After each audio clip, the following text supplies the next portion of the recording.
صلی اللہ تعالی علیہ وسلم کی بارگاہ میں اپنی غلامی کا ثبوت دیتے ہوئے درود شریف کی ڈالیاں نچھاور کریں. پڑھے اللہم صلی علی سیدنا محمد مبارک وسلم صلاۃ و سلام علیک یا رسول اللہ صلی اللہ تعالی علیہ وسلم. توئی قیومی و سلطان زمانی، توئی مشکل کسائے دو جہانی، ضیافات جہاں دل تنگ دارم، مدد کن یا مجدد الفسان. میرے دوستوں، بزرگوں اور ساتھیوں، تھوڑی دیر کے لیے آپ کے سامنے حاضر ہوا ہوں. قرآن مجید میں رب قدیر ارشاد فرماتا ہے کہ اے ایمان والو، اسلام میں پورے کے پورے داخل ہو جاؤ. کچھ ضروریات کی باتیں میں آپ کو بتا کر کے انشاءاللہ رخصت ہو جاؤں گا. سب سے پہلے سوال یہ ہے کہ ہم اور آپ کیا واقعی اسلام میں پورے کے پورے داخل ہیں؟ دوسری بات یہ ہے کہ آج ہم پستی کی طرف کیوں؟ کچھ نہ کچھ کمی ہمارے آپ کے اندر تو ہے ضرور، تب تو ہم پستی کی طرف ہیں. جب مسلمانوں کی تعداد کم تھی تو بڑے بڑے تاجور اپنے تاج و تخت کو ہمارے اسلاف کے قدموں میں ڈال دیتے، اور آج ہماری تعداد 56 ممالک کے بطور اور دنیا میں تعداد کے مطابق تیسرے نمبر، پہلے نمبر پر ناستک ہیں اور دوسرے نمبر پر عیسائی، اور تیسرے نمبر پر مسلمانوں کی آبادی دنیا میں ہے. اس کے باوجود بھی ہم اپنی زندگی کی بھیک دوسرے سے کیوں مانگتے ہیں؟ آخر وجہ کیا ہے کہ ہم نے کیا کھویا اور کیا پایا؟ آج ہم نے کس چیز کو ترقی سمجھ رکھا ہے، کس چیز کو ہم نے یہ سمجھ لگ کہ اگر ہم اس راستے پر چلیں گے تو ہم دنیا میں کامیاب نہیں ہو سکتے. لیکن حقیقت تو یہ ہے مسلمانوں کہ دنیا میں آپ چاہے جتنی بھی ترقی کر لے، ترقی اصل معنی میں تو تب ہے کہ جب آپ انگلش بھی جانتے ہو، میتھس بھی جانتے ہو، ہسٹری بھی جانتے ہو، فزکس اور کیمسٹری بھی جانتے ہو، لیکن اس کے ساتھ ساتھ آپ قرآن مجید کی تلاوت بھی جانتے ہو. سبحان اللہ. تب تو کامیابی کی بات ہوگی. لیکن اگر آپ سب کچھ پڑھ لے، IAS PCS جے انجینئر ڈاکٹر MBBS کچھ بھی بن جائے، اور قرآن پڑھنا نہیں جانتے، تو میں اپنی زبان میں کہتا ہوں کہ سب سے بڑا جاہل وہی. مسلمان ہو اور قرآن پڑھنا نہ جانے، مسلمان ہو پاک و صاف رہنا نہ جانے. آقا علیہ السلام ارشاد فرماتے الطہارۃ نصف الایمان، کہ پاکی آدھا ایمان ہے. کیا آج کا مسلمان واقعی پاک و صاف رہ پاتا ہے؟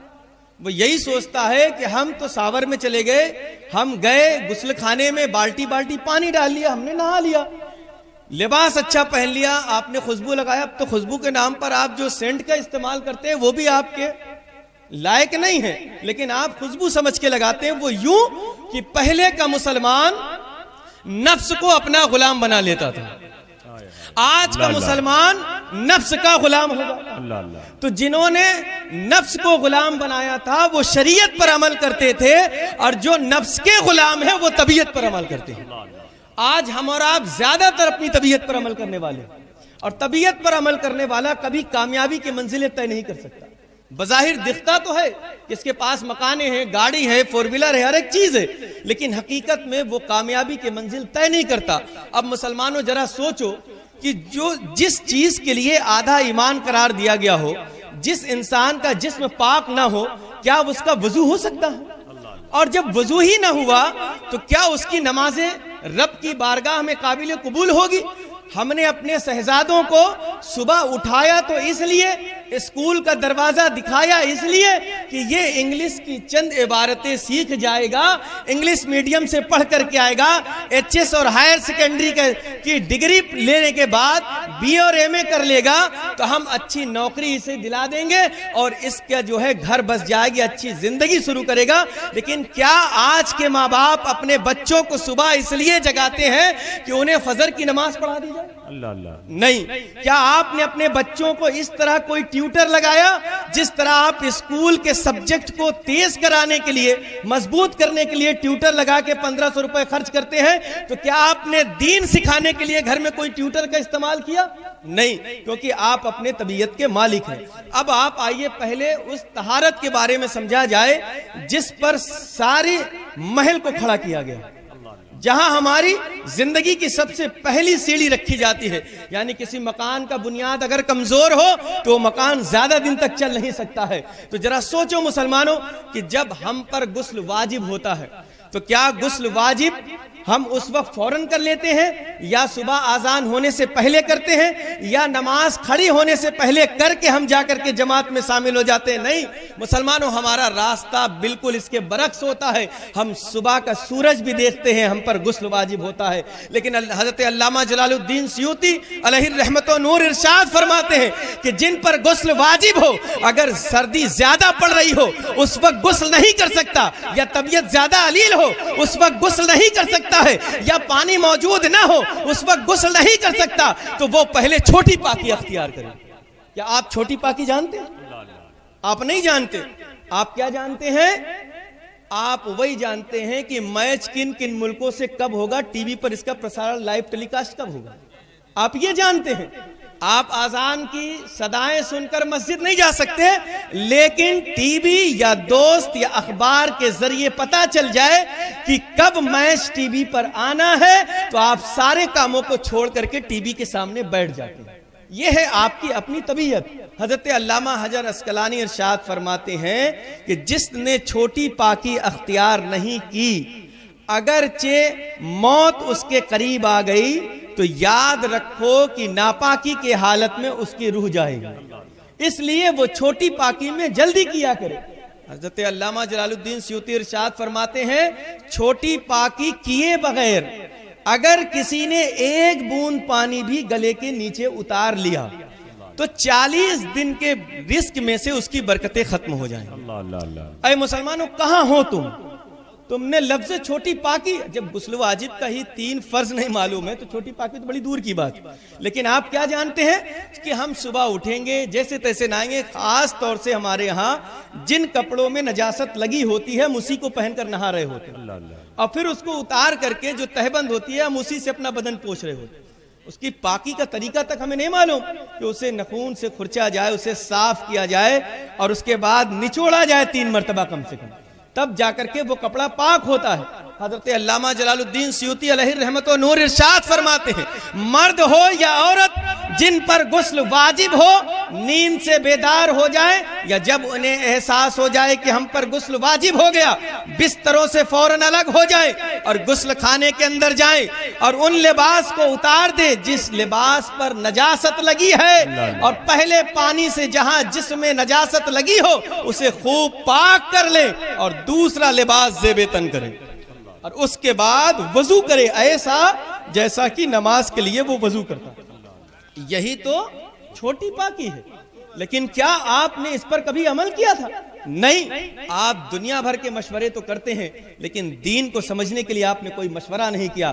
آج مسلمانوں ذرا سوچو, یہ چھوٹی پاکی جسے ہمیں اختیار کرنی تھی وہ ہم نے نہ کی, بلکہ اگر 1 سال میں 10 مرتبہ غسل واجب ہوا اور ہم نے ایسے ہی بغیر چھوٹی پاکی کے پانی وغیرہ کا استعمال کیا تو 1 مرتبہ غسل کے واجب ہونے پر جو چھوٹی پاکی ہم نے اختیار نہ کی تھی 40 روز کی برکتیں گئی. تو 10 مرتبہ اگر ہمارے ساتھ ایسا ہوا تو 400 دن کی برکتیں چلی گئی. تمہارے انگلش کے حساب سے 365 دن کا سال ہوتا ہے, 1 سال کی برکتیں تو یوں چلی گئی. اور متواتر اگر ایسا ہی ہوتا رہا تو یاد رکھو مسلمانوں, تب تمہارے جملے کیسے ہوتے ہیں کہ جب تم اپنے گھر ایک نئی نویلی دلہن بیاہ کر کے لاتے ہو اور تمہارے لڑکے کا بزنس شباب پر ہوتا ہے, لیکن اب برکتیں جو ضائع ہو رہی ہے, کما کر کے تو لا رہا ہے لیکن پورا کام نہیں ہو پا رہا ہے, تب ہمارے گھر کے بڑے بوڑھوں کے جملے ہوتے ہیں شاید بہو کے پیر اچھے نہیں ہے اس لیے تو اس کے رزق میں کمی ہو گئی ہے, اس میں برکتیں نہیں ہو رہی ہے. غلطی ہم نے کیا, لیکن کیا اس لڑکی جو نئی نویلی ہم دلہن بنا کر لائے تھے اس کے پیر سے رزق ملتا ہے؟ تو تم ثابت کر کے دو. رزق تو ہمارا خدا دیتا ہے, برکتیں ہم نے ضائع کی. آپ نے اپنے بچوں کو کیا سکھایا؟ ارے دنیا بھر کا دہیز دینے والے ماں باپ, تم نے ٹی وی تو دیا, تم نے فریز اور اے سی تو دیا, کمپیوٹر تو دیا, اسے ہر ایسو آرام کا سامان دیا. کیا کبھی اپنی بیٹی کو تم نے ایک جنتی زیور یا قرینہ زندگی رکھ کر کے دیا کہ بیٹی پڑھے گی تو زندگی اسلام کے مطابق جیے, اپنے شوہر کے حقوق جانے گی, لیکن کیا سیکھا تم نے یہی سوچا نا کہ ہمیں تو لڑکی ایسی چاہیے. پہلے لوگ پوچھتے تھے کہ لڑکی نے قرآن پڑھا ہے کہ نہیں. آج کوئی یوں نہیں پوچھتا, آج یوں پوچھا جاتا ہے بی اے اور ایم اے ہے کہ نہیں. کیا پوچھنا چاہتے ہو, کیا بتانا چاہتے ہو؟ ارے اے لوگوں ذرا سوچ لو, اس چھوٹی پاکی کے اختیار نہ کرنے کی وجہ سے کتنا ہم پر وبال ہو رہا ہے. حضرت سرکار مجدد الفسانی ارشاد فرماتے ہیں جن پر غسل واجب ہو اور چھوٹی پاکی اس نے اختیار نہیں کیا تو اپنی آنکھوں سے سورج نہ دیکھا کرے. اللہ اکبر. ارے اے مسلمانوں, کیا تم نے حضرت بختیار کاکی کی زندگی کو نہیں دیکھا؟ آپ نے وصیت کی تھی کہ میری نماز جنازہ وہ پڑھائے جس نے بغیر وضو سورج کو نہ دیکھا ہوگا, عصر کی غیر موقدہ نہ چھوٹی ہوگی, تہجد کبھی اس کی چھوٹی نہیں ہوگی. بڑے بڑے علماء اور مشائخ موجود تھے, لیکن آپ کے اس وصیت پر کوئی کھرا نہ اترا. اگر کوئی آیا تو مسلمانوں دیکھ لو ہماری شان کیا ہوتی ہے. اس وقت کے بادشاہ ہند, بادشاہ التمس آگے بڑھ کر کے نماز جنازہ ادا فرماتے کہ جنہوں نے بغیر وضو سورج کو نہیں دیکھا. علماء صوفیہ ارشاد فرماتے ہیں کہ بغیر چھوٹی پاکی کے یا غسل کیے جس نے برتنوں کو چھو دیا, علماء صوفیہ کہتے ہیں وہ مسلمانوں کے لیے پاک نہیں ہو سکتا تب تک جب تک اسے آگ میں تپا نہ لیا جائے.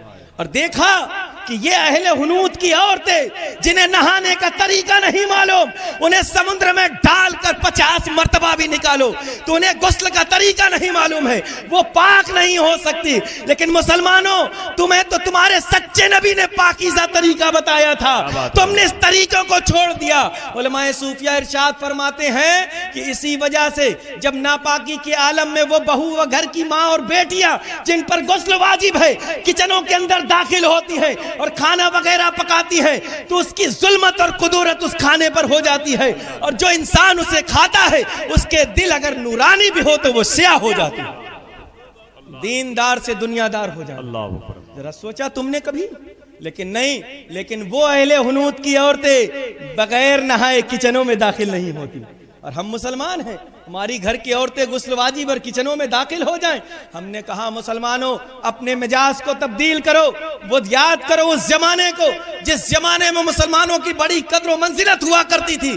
آج کیا ہے کہ ہر انسان ہمیں بری نظروں سے اٹھا کر کے دیکھتا ہے. ہم نے کہا مسلمانوں اپنے اندر وہ علمی بیداری پیدا کرو, اپنے